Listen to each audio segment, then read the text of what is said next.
basically speaking, I honestly do think that in a government that is more people centered instead of profit centered, entities like Twitter and Facebook could be publicly owned, being that they are literally the public square for Yes. speaking. They are the digital public square. That being said, they are too big to be private. That's right. That's See what I did right. there? Yes, that They're was good, too big to JB. be private. I want to talk to Tom. Do you remember Tom from MySpace? Does everyone remember MySpace? And everyone had that one No. first friend named Tom. And it was the picture of the guy with the white t-shirt and he was looking over smiling like that was Tom. I want to hear from Tom from MySpace because I would like to pick his brain about this, like how he feels about social media today compared to how things were when MySpace was like popular, you know? Like I wonder what Tom would have to say about this. But I have that video of Richard Wolff. I want to show you guys what Richard Wolff Sure. said Mhm. about this whole idea because he refers to it as social institutions when he talks That's about interesting. this. Yeah. So this is economic update, instability, capitalism's constant. And in this piece right here, he's talking about Twitter, Okay. but he's going to talk about it from a different lens of social institutions and why these things should actually be owned by the people and not one person. Let's go. The first and the biggest problem is this: Twitter is a social institution. It's the way millions of people communicate with one another, all kinds of important information. As a social institution upon which our society relies, it is Mhm. a very serious challenge to democracy if one individual is controlling it, deciding it, deciding what we can and cannot communicate, how, when, where, and at what expense. And when you realize that Mr. Musk has absolutely no particular qualification to do any of that, having made money developing an electric automobile, you realize what a strange society we live in.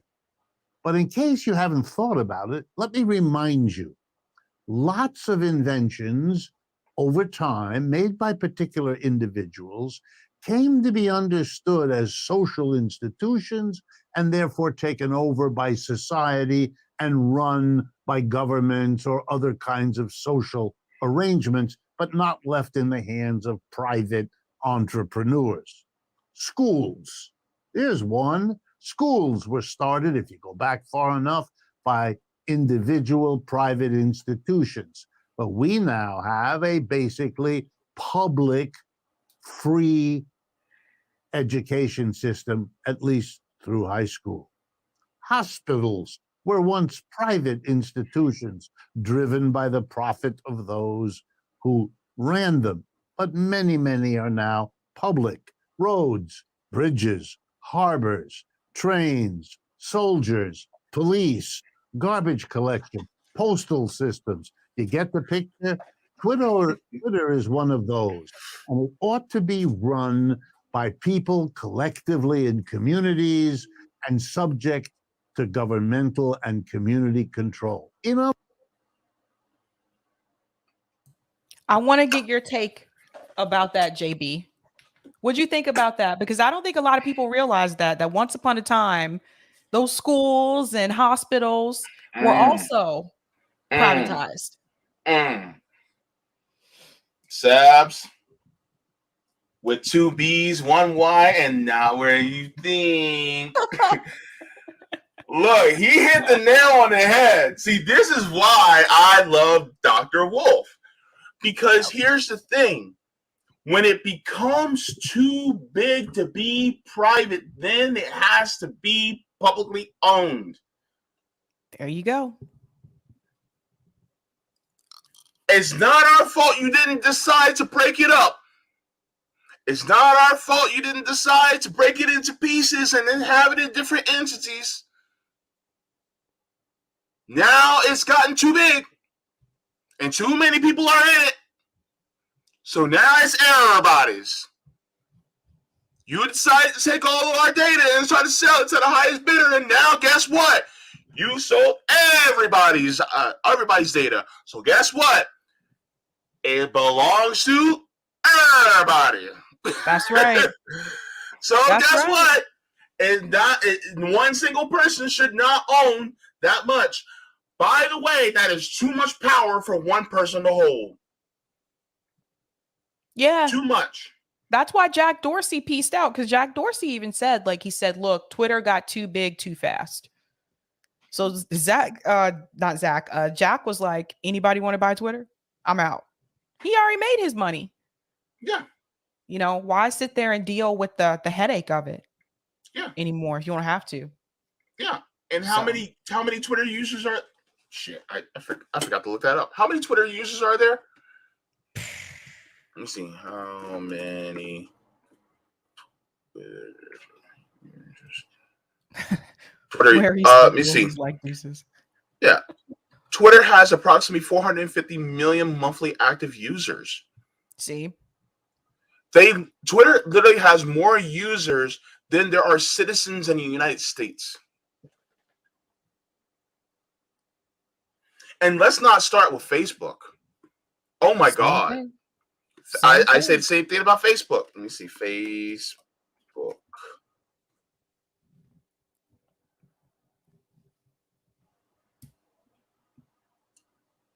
So by 2020, Twitter has 2,797,000,000 users.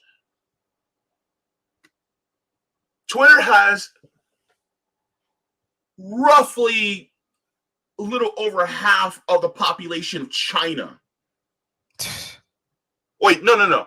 Wait, no, China's only at 1 billion people. No. God, they have enough to do like 2.5 Chinas. That's crazy. This is like, that's you know what? Twitter, Facebook, and YouTube. YouTube has a lot of users. You guys know YouTube is the second largest search engine in the world. Google is number 1, and Google owns YouTube. Google also is too big to be privately owned. Yep, that's another one. Google should be a public utility. That's what we're saying. I'm going to get back to let him finish this really quick. In other words, Twitter ought to be a publicly controlled utility, just like all those others are, and not run as a private profit. When you add that Mr. Musk clearly did not understand what he was getting into, having fired thousands of people, having threatened that he may go into bankruptcy when he had a charge of this quite powerful and successful institution, only makes it all worse. There should be no allowance for this. Give the people who develop Twitter some money, if that's a reward for coming up with something useful, and then run it for the public, by the public, of the public, which we're supposed to stand for, but which Twitter is a mockery of doing. Okay. Number 2, and it isn't all that different. On November 9th, the owner of Facebook, or in its new name, Meta, Mr. Zuckerberg, laid off 11,000 workers. First of all, let's get that clear. One person figuring out what's profitable for his company wrecks the lives of 11,000 people. And not. Wanted to get your take on that, JB. It's like the fact, when you think about it, like the fact that one person had that much power and they could just lay off thousands and thousands of people. One person made that decision. You got to remember, that's 11,000 households. See, when you start to think of it instead of just people as households, then it becomes, that's not just 11,000 people that are left out in the lurch. That's them and their families left out in the lurch. And what if, let's take the entire public utility aspect out. Let's just take that out for a second. And let's just put in the worker ownership part. How many of those people would have been laid off if it was worker owned? Yep. So that's my thing. Like, and what was and how much money is somebody like Zuckerberg? I'm trying not to insult. How many people? How much money is Zuckerberg getting off of Meta? Because you also got to remember, Meta is not just Facebook. It's also Instagram. And I forgot what else. Yep. Yeah. Oh, WhatsApp. It's also WhatsApp. And some other things. That being said, you have this entire entity, and now you're laying people off.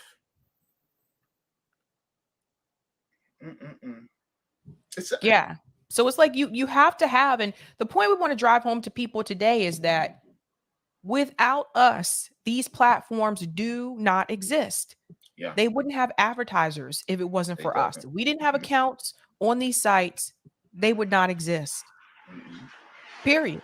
Yeah, they're owned by one individual who are billionaires, and they're using our data.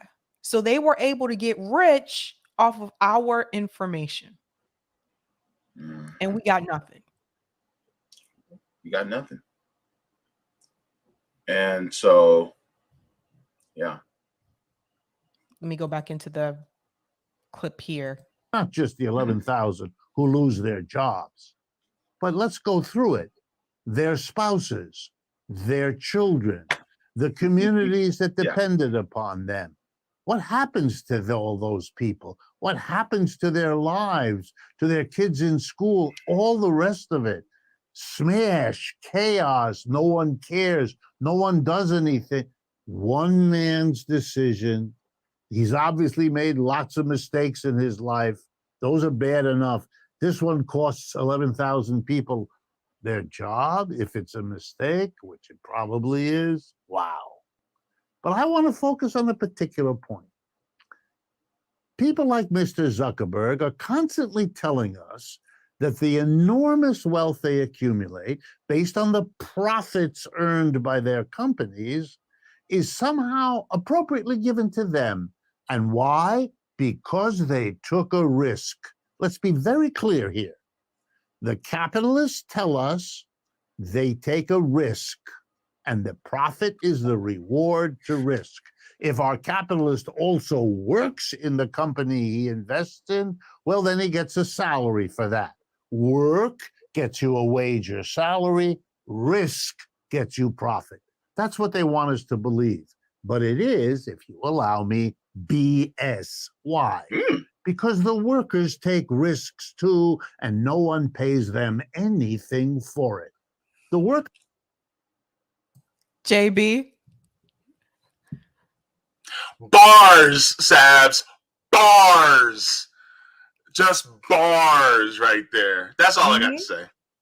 All right, let me let him finish here. Who goes to work at Meta or Facebook may have traveled enormous distance to take that job, moved her family across the country, moved her kids in and out of school, disrupting their lives, made a decision to take out a mortgage to own a home. They took enormous risks to work at a place that just fired them, 11,000 of them. They took a risk. And you know, there's a difference. The risk a worker takes is that the people who run the business will make a mess of it, like Zuckerberg, and that they'll get fired. Whereas Mr. Zuckerberg, who takes a risk, is in charge of the business he's risking his money in. He has some control. The worker has none. And you know, if the business goes bad, the employer, Zuckerberg, can ease the problem for himself by firing the worker. But the worker, for the risk he took, he can't fire the boss. That's what the word boss means. So here we have it. In capitalism, capitalists get rewarded with profits for taking a risk. Workers, they get paid for their labor. But what do they get for the risk they took? Nothing. That's not a system that's fair or just. And this is why it is incredibly important to have worker ownership. This is exactly why. Because yes, workers do take those risks. They do the same thing. And they put all of their, hope into the fact that they'll be able to take care of themselves and their families with this job. And then it just takes one person to make the decision, I'm going to lay off thousands of people. Now, everything that person has worked for, all the risks that they took for that job, it turns out to not be worth it because they lost the job. So now they kind of lose everything and you have to start all over again. And if you have a worker co-op, the difference is, and Professor Wolff talks about worker co-ops a lot on Democracy at Work. If you have a worker co-op, you own a piece of the company. Just think about this for a second. You own a piece of the company. So you wouldn't have lost everything. You see the difference? It's the same thing with the workers that are going on strike right now. I'm going to talk about the Uber strikes tonight. With the people going on strike right now, they don't own anything, guys. We don't own anything. We're just working for these employers and they can cut us loose whenever they feel like it, especially if you live in an at-will employment state. They can just let you go. They don't have to have a reason. Yeah.